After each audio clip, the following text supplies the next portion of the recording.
Hello, I'm Reverend Carol Devine, Director of Blessed Tomorrow program at Eco America. The Climate Ambassador program educates people to talk to others about and take action on climate solutions as a matter of faith.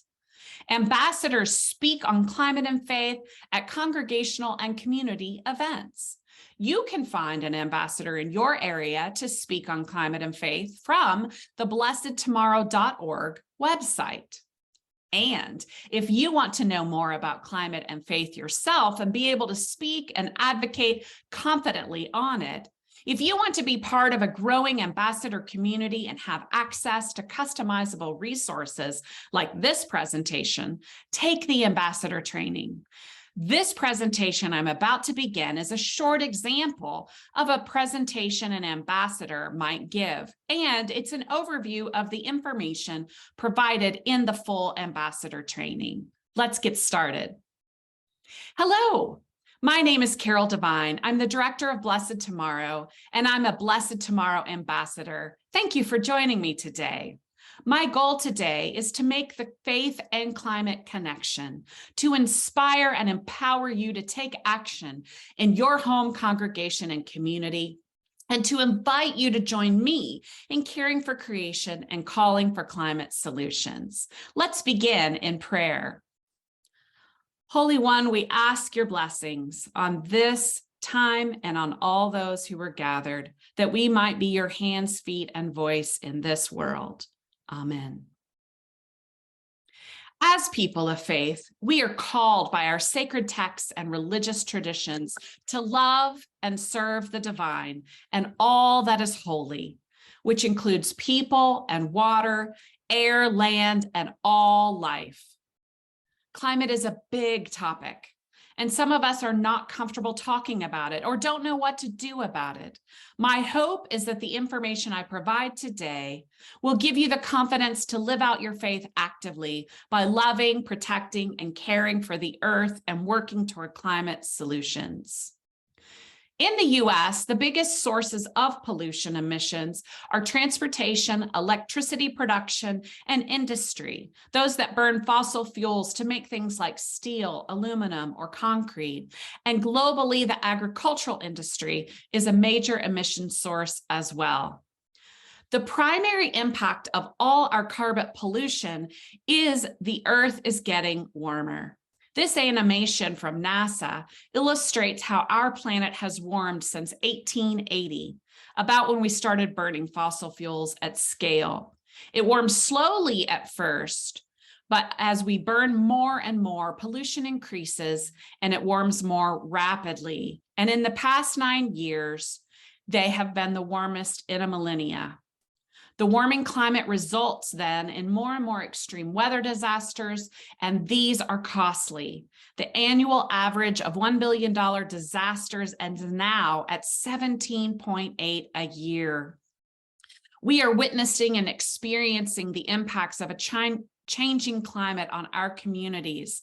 In some places that looks like drought or forest fires or more snow. But for me here in Kentucky, in less than a year's time, we experienced devastating tornadoes in the western part of the state and disastrous flooding in the mountains of the eastern part of the state. Both events, there were lives lost, homes, businesses, and entire communities were destroyed. Americans, too, are noticing the impacts of our changing climate, and most are concerned. 75% of Americans say they are concerned. 41% say they are very concerned, but only 14% of those around us think that others are concerned too. That's why I'm here, to let you know that you're not alone in your concern. And Americans across political affiliation, age, and sex agree that we have a moral responsibility to care for the earth. As people of faith, we are motivated to action by our love on all issues, our love for God, for people, and for all God's creation. because we care about people having access to safe drinking water, enough healthy food to eat, about physical and mental health of our families and communities, we also must care about climate change. Climate change impacts everything we care about, and one example of that is hunger. And feeding the hungry is a central tenet of how we live out our faith. Most food pantries in our country are in houses of worship, but climate change is impacting our full food system, causing more and more people to need food assistance. Globally and in the US, more people are now food insecure. Climate change impacts all of us. However, low-income communities, communities of color, children, older adults, and those with limited language proficiency are some of the most vulnerable to the impacts of climate change. Communities who have contributed to the least to the problem of climate change are being impacted first and worst. And climate change exacerbates existing inequities like racism. Therefore, climate change is an issue of justice. So now for the good news, climate solutions. The problem is pretty straightforward. We need to stop burning fossil fuels for energy, electrify everything, and get that electricity from clean sources like solar and wind, and to use our energy much more efficiently. Then there's also nature. Nature was in balance, but human activities are hurting all the natural systems.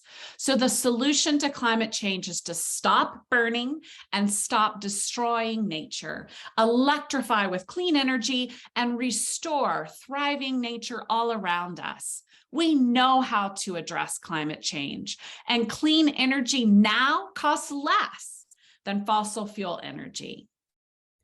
And these actions are healing the earth and helping to protect our communities. We need these solutions at scale to create a safe, thriving community here in Kentucky and for our siblings across the country and around the world. As people of faith, we can make a difference by living our values and being good stewards of God's creation. We can do this in our homes, in our congregations, and in our communities. Nile Discovery Church is living out their faith through climate solutions. They now get 100% of their electricity from solar energy and are part of a huge tree planting program. And they are active in climate solutions in their community, advocating for climate justice. And more individuals and congregations are now turning their grass lawns into native species pollinator gardens. This might be something your congregation can take part in. And people of faith who feel called to charity make donations and offerings to the houses of worship and also organizations that do good in the world. And so it's important to include climate organizations as part of that. And then there's also divestment. Divestment is the sale of an asset, typically stock, for moral or ethical reasons.